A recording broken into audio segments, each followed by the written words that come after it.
আল্লাহর এক বান্দা ছিল নামাজে সেজদায়। তখন আল্লাহ রাব্বুল আলামিন তাকে ডাক দিয়ে বলে, বান্দা তুই যতই নামাজ পড়, যতই সেজদা কর, তোর জায়গা জাহান্নাম। এই কথা শুনে বান্দাটি বলল, আলহামদুলিল্লাহ। আল্লাহ তখন বলে, এই বান্দা, জাহান্নামের কথা শুনে কেউ আলহামদুলিল্লাহ কয়? বান্দা তখন বলে, আল্লাহ, জাহান্নামের মালিকও তুমি, জান্নাতের মালিকও তুমি। তুমি আল্লাহ খুশি হয়ে যদি আমাকে জাহান্নামও দাও, তাও আমার আপত্তি করার কোনো অধিকার নেই। আল্লাহ তখন বলেন, বান্দা, জাহান্নামে গেলে তুই পুড়ে যাবি, তোর খুব কষ্ট হবে। বান্দা তখন বলতেছে, আল্লাহ, কষ্ট শুধু আমার হবে না, তোমারও হবে। আল্লাহ তখন বলতেছে, বান্দা, তুই পুড়বি জাহান্নামের আগুনে, আমার কষ্ট হবে কেন? বান্দা তখন বলে, আল্লাহ, কোনো মায়ের কোল থেকে যদি কোনো বাচ্চা পানিতে পড়ে যায়, তাহলে কোনো মাই দূরে দাঁড়িয়ে থাকতে পারে না, দৌড়ে গিয়ে বাচ্চাকে কোলে নেয়। আমার বিশ্বাস, ওই মায়ের চেয়ে কোটি কোটি গুণ দয়া তোমার বেশি।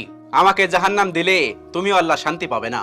আল্লাহ তখন বলে, বান্দা, এই দলিল তুই কই পাইলি?